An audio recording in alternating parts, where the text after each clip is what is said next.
Okay, good evening sa lahat. Tuloy natin yung lecture kanina, which is yung inheritance. No? So, the first thing to do is dapat meron kayong folder sa desktop na blanco or blank or empty. Okay, so meron na tayo. And again, you're going to click File, tapos Open Folder. Then, puntahan lang natin yung desktop. Tapos, Demo Inheritance, select folder.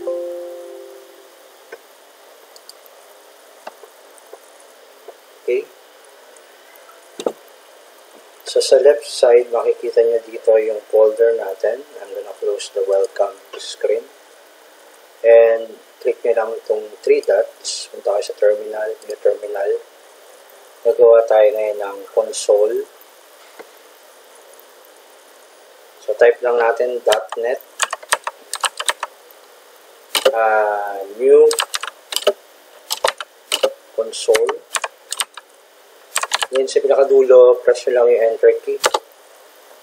So, automatic maglo-load na yung project package ng C#. Okay, so malalaman nyo kung successful, may lalabas sa left side. Excuse me. Program.cs. Ito yung pinaka-templates natin. So, I'm gonna click this one. Then, i-close lang natin itong terminal sa kanan. And I'm gonna erase this one. So, pag nag-control click kayo dito sa templates natin, dito kayo mapupunta class. Okay, so I'll just copy this one, yung template, para mabilis. Then, I'll go back again here. Paste ko lang siya.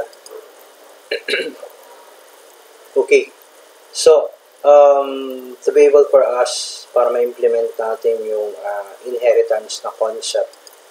So, dito sa loob ng ating namespace, my app, I'm gonna type yung class. So, class, it's up to you guys kung ano gusto yung pangalan. No? So, sa case natin, we're gonna name it as class computer. Then, next, you have enter for open curly brace. And, maglalagay tayo ng mga field names wherein pwedeng ma-inherit na mga subclasses natin. No? Or yung tinatawag natin na child class. Again, yung class computer natin, ito yung tinatawag natin na parent class. Okay? So, lagay tayo ngayon ng string. Let's name it as a brand. Then, lagyan natin ng initial value. And semicolon. And, lagay rin tayo ng another field. Color equals to gawin natin white naman, ano? May white ba na yeah. So yan, meron na tayo ngayong 2 field names, ano? So this would be our parent class, which is computer. So next step naman is gagawa tayo ngayon ng child class. So, under this hierarchy, ito yung pinaka-child. So, let's name it as class laptop. Okay, then, open curly. Lagay tayo, halimbawa, ng another field name para sa kanya. So, integer. Then, variable price is equal to, sabihin natin 84,000. Okay, semicolon. And again, ito yung pinaka-field niya, ano. So, ang question dito is, paano natin i-implement yung inheritance, no? Okay, all you have to do, guys, is pupunta kayo sa parent class. Sorry, not the parent class, but punta kayo ng child class, which is ito yung laptop. Lagay lang kayo ng colon. Tapos, whatever the name of your parent, so ilalagay nyo siya dito. So, laptop colon computer. Ito yung ating parent class, no? Okay, so done na tayo dito. Next is sa loob ng ating main class, i-instantiate natin yung laptop, no? Laptop subclass. So type nyo lang laptop. Then, meron kayo dapat dyan na object, ano? So, yung object natin is laptop pa rin. Anyway, any name will do as long as it starts with a letter. No? So, laptop is equal to new laptop. Okay? And open close parenthesis. Again, yung naging error natin kanina sa lecture, ano? Kailangan itong mga field names na to naka-public siya, no? Para ma-access siya ng child natin, which is yung class laptop.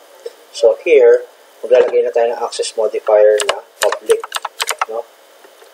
And also, dun sa string natin, we're going to type public as well para accessible siya sa mga other classes natin. Ang gagaya ng sinabi ko sa inyo kanina sa lecture, by default, naka-private yan. So, pag wala siyang access modifier, it means that particular field name is private. Okay? So, ganun din gagawin natin dito sa properties ng laptop. We're going to type public para accessible din siya. Okay? So, next is, since meron na tayo class na object, pwede na natin siyang tawagin dito sa ating console write line. So, lagay tayo dito, halimbawa, lagay tayo ng label na brand. Okay, brand. Then, colon.